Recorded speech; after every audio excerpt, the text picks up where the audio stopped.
Assalamualaikum warahmatullahi wabarakatuh. Apa kabar semuanya? Mudah-mudahan kita semua berada dalam keadaan sehat walafiat dan selalu dalam lindungan Allah Subhanahu wa taala. Puji dan syukur kehadirat Allah Subhanahu wa taala. Selawat seiring salam kepada junjungan kita Nabi besar Muhammad sallallahu alaihi wasallam. Allahumma shalli ala sayyidina Muhammad wa ala ali sayyidina Muhammad. Pada kesempatan ini kita akan membahas materi tentang bagaimana cara membuat menu utama menggunakan Visual Studio atau VB.NET, sekaligus membuat form login dan memanage user di dalam aplikasi tersebut. Nah, adapun langkah-langkahnya, mari kita ikuti step by step sebagai berikut. Pertama, kita buat project baru, kemudian tentukan lokasi penyimpanannya. Kemudian kita ganti namanya dengan nama project. Kemudian oke. Langkah awal, kita akan membuat menu utama dengan cara mengganti formnya dengan nama menu utama. Untuk membuat menu utama, kita gunakan toolbox dengan nama menu strip. Ya, sekarang kita mulai desain. Pertama adalah file, kemudian ada submenu login, logout.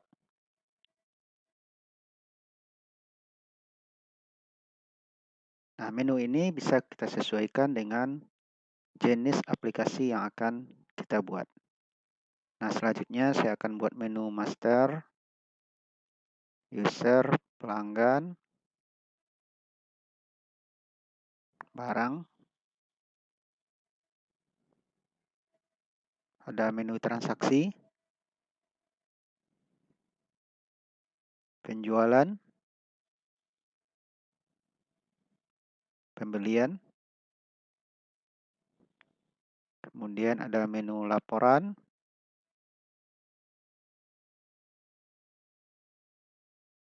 laporan pembelian, ada laporan penjualan.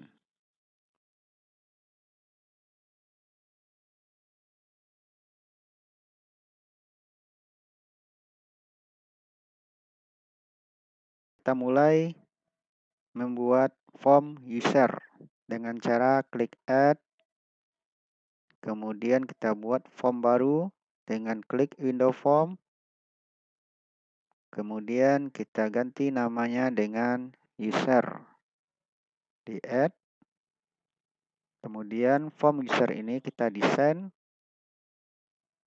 dengan menambahkan pertama yaitu label sebagai identitas pada form tersebut. Selanjutnya kita tambahkan textbook.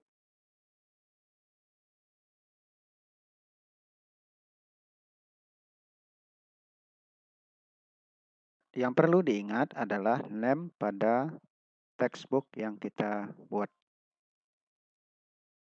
di mana name itu nanti akan digunakan sebagai identitas saat melakukan pemrograman.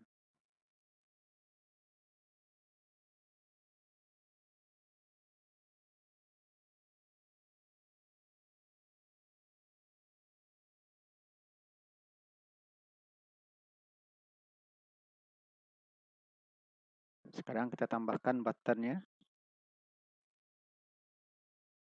Kita ganti labelnya dengan simpan. Kemudian kita tambahkan lagi satu komen lagi,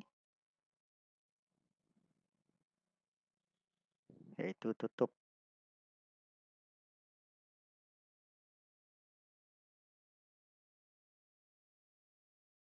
Sekarang kita tambahkan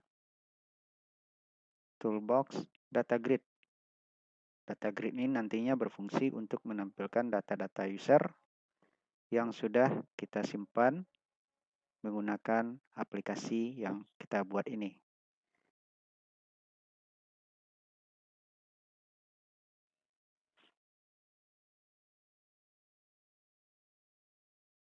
Sekarang kita desain database-nya. Untuk mendesain database, kita bisa menggunakan berbagai macam aplikasi, diantaranya PHP MyAdmin. Pada latihan ini, saya menggunakan aplikasi MySQL Front. Kita tinggal buat nama database-nya. Kita buat namanya VBNet. Oke. Kemudian pada database VBNet, kita buat tabel baru dengan nama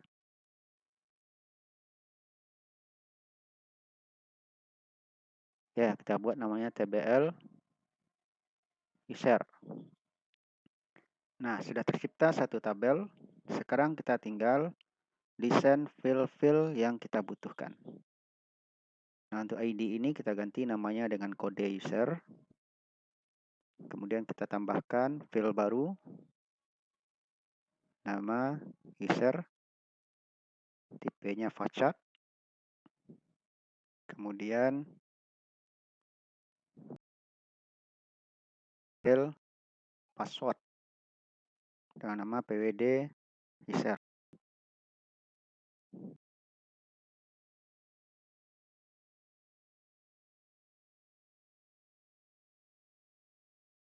Kemudian tipe user. Tipe ini akan menentukan nantinya seorang user itu apakah dia berfungsi sebagai admin atau sebagai operator. Kita buat namanya status user. Oke, untuk desain tabel TBL user sudah selesai. Oke, selanjutnya kita akan membuat koneksi antara aplikasi dengan database MySQL. Ada beberapa metode yang bisa digunakan, diantaranya menggunakan MySQL Data, dan yang berikutnya ada menggunakan ODBC, yaitu Open Database Connectivity. Nah, pada kesempatan ini saya akan menggunakan metode yang kedua, yaitu metode ODBC. Cara membuat koneksinya adalah sebagai berikut. Pertama, saudara klik ODBC Data Source, kemudian cek driver yang ada di komputer masing-masing apakah ODBC sudah ada apa belum. Kalau belum ada, tinggal dilakukan instalasi. Nah,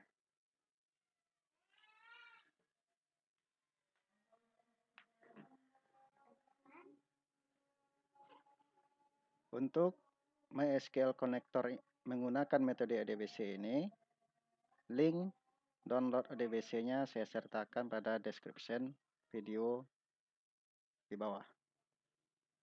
Jadi saudara tinggal download. Oke, sekarang kita cek apakah instalasi ODBC-nya sudah berhasil. Kita lihat drivernya. Sekarang sudah ada MySQL ODBC driver. Kemudian kita lakukan uji coba untuk melakukan koneksi ke database.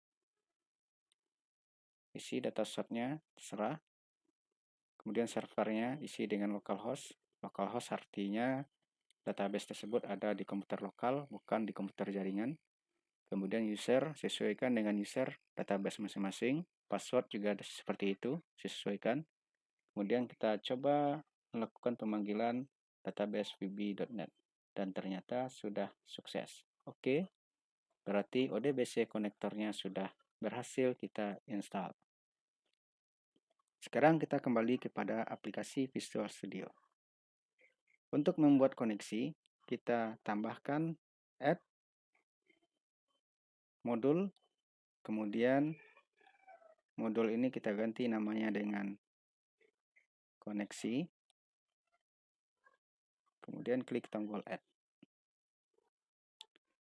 Yang pertama yang harus dilakukan adalah mengimport driver ODBC. Import system data ODBC. Kemudian di modul ini kita buat fungsi-fungsi untuk membuat koneksi aplikasi dengan database. Nah, setiap fungsi memiliki fungsi masing-masing. Ada yang berfungsi sebagai connection, ada yang berfungsi sebagai data adapter, kemudian ada fungsi yang berguna untuk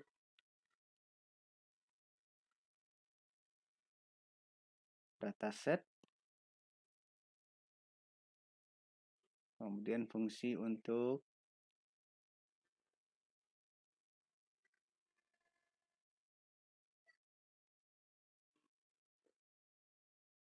data reader, yaitu membaca data, kemudian sebagai command, kemudian fungsi untuk membuat variabel publik dengan nama mydb.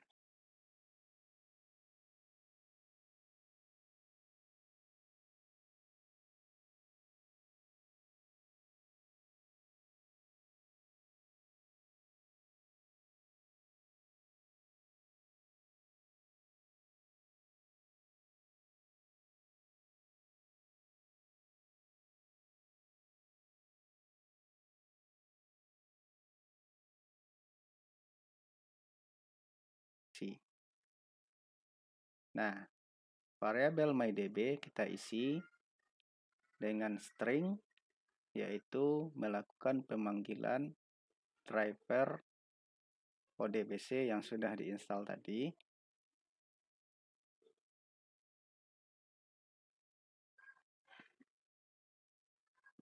Ya, saudara bisa lihat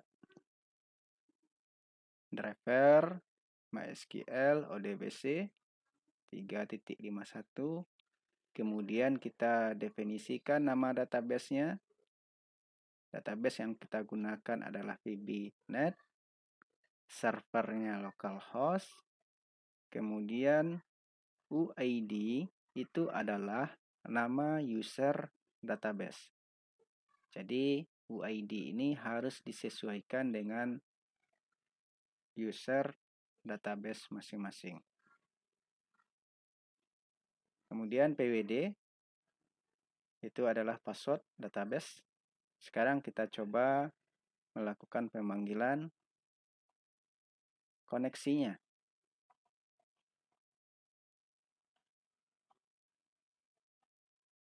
Ya, kita panggil variabel mydb tadi. Jika connection state atau status koneksinya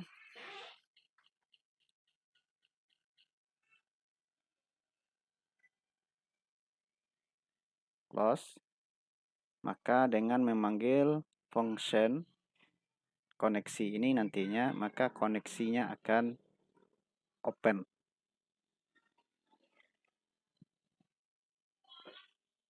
Oke, kita sudah selesai membuat modul koneksi. Sekarang kita masuk kepada form user. Di form user ini, yang pertama yang harus kita lakukan adalah import sistem data ODBC, yaitu memanggil drive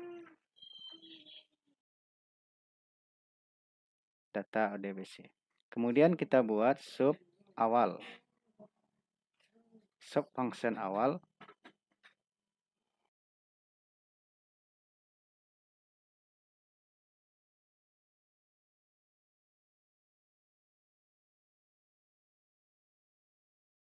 id titik enable false, artinya adalah kode user, ID user tidak bisa diisi pada form user karena ID user sudah kita set di database sebagai field auto increment.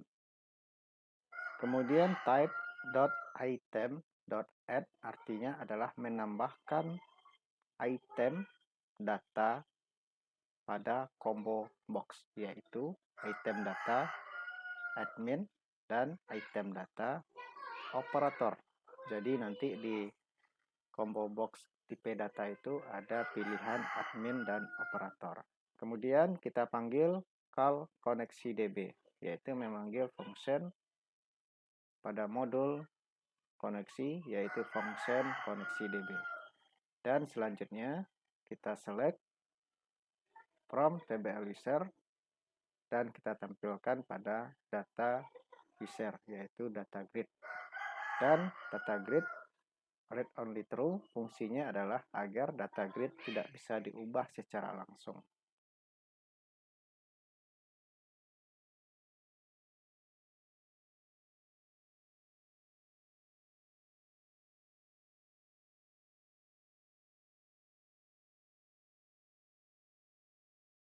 Kemudian langkah berikutnya kita buat perintah pada tombol simpan. Perintahnya adalah jika nama titik teks sama dengan kosong atau pas titik teks sama dengan kosong atau tipe titik teks sama dengan kosong, maka kita munculkan pesan atau message box, silahkan isi semua field.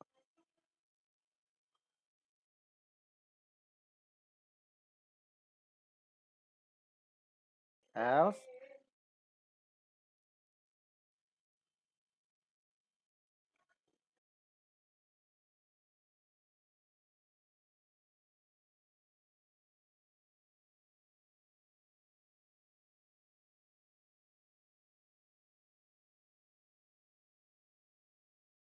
call koneksi DB. Kemudian kita ciptakan satu variabel dengan nama input data, tipe datanya string. Kemudian pada variabel input data itu kita isikan perintah untuk insert into TBL user values. Kemudian kita sediakan satu field kosong karena kode user sudah kita set auto increment, diciptakan otomatis oleh database. Kemudian nama titik teks, kemudian pas titik teks, dan tipe titik teks. Nah, perintah insert ini akan dieksekusi oleh function cmd, yaitu new odbc command, dan dipanggil variabel input data, disertai dengan memanggil function koneksi.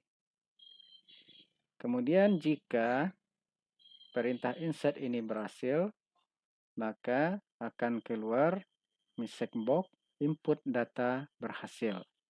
Kemudian kita panggil call function awal, yaitu memanggil form user saat dilakukan load form user. Nah, sekarang kita coba running. Kita panggil master user. Kemudian kita uji coba inputkan nama, password, tipe-nya kita coba kosongkan. Ketika kita simpan, maka akan keluar message box, silahkan lengkapi field. Kemudian ketika sudah dilengkapi dan diklik simpan, keluar message input data berhasil.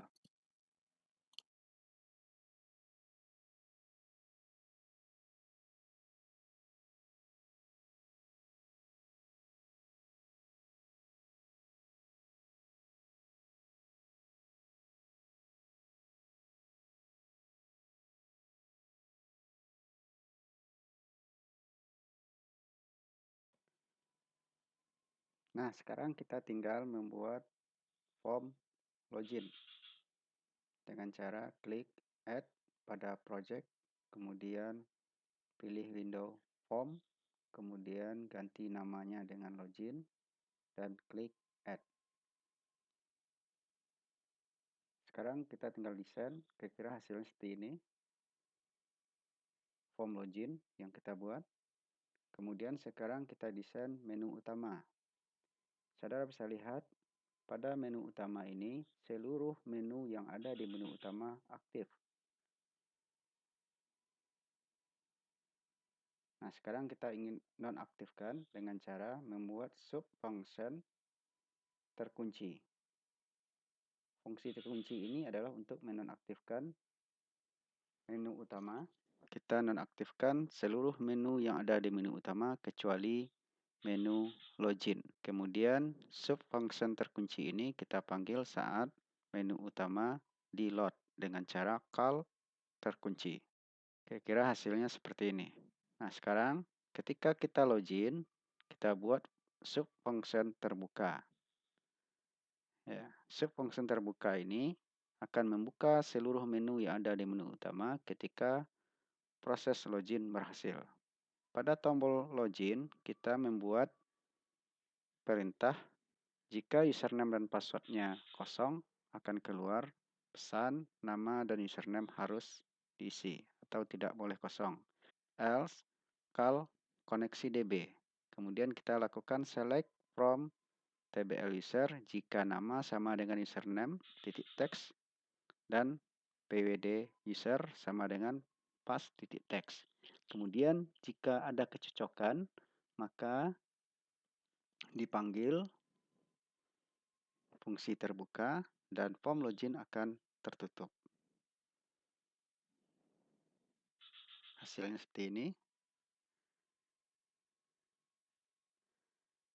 Ya, kita sudah lihat bahwa ketika login, menu-menu utama yang ada di menu utama sudah aktif. Sekarang kita ingin menu utama ini full maximize, maka kita tinggal ganti propertiesnya dengan Windows Start Maximize. Kemudian kita ubah MDI container true.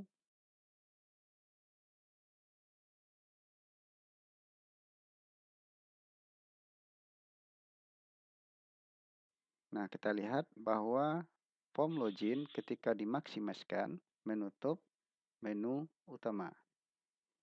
Nah, untuk men-set supaya form login ketika dimaksimalkan tidak menutup menu utama, kita tinggal ganti codingnya dengan cara merubah login titik MDI parent sama dengan me login titik show.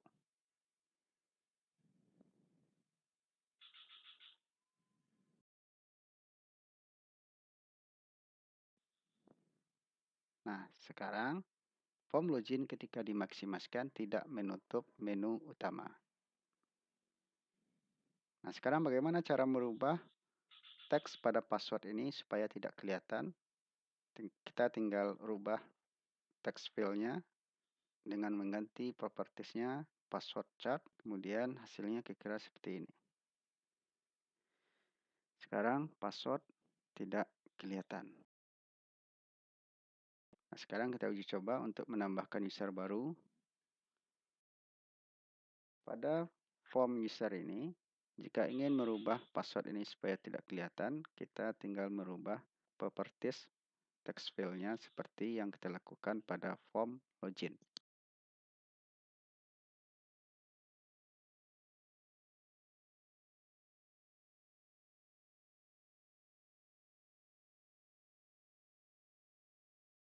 Sekarang kita uji coba login menggunakan user yang baru. Nah, sekarang sudah sukses. Selamat mencoba. Terima kasih.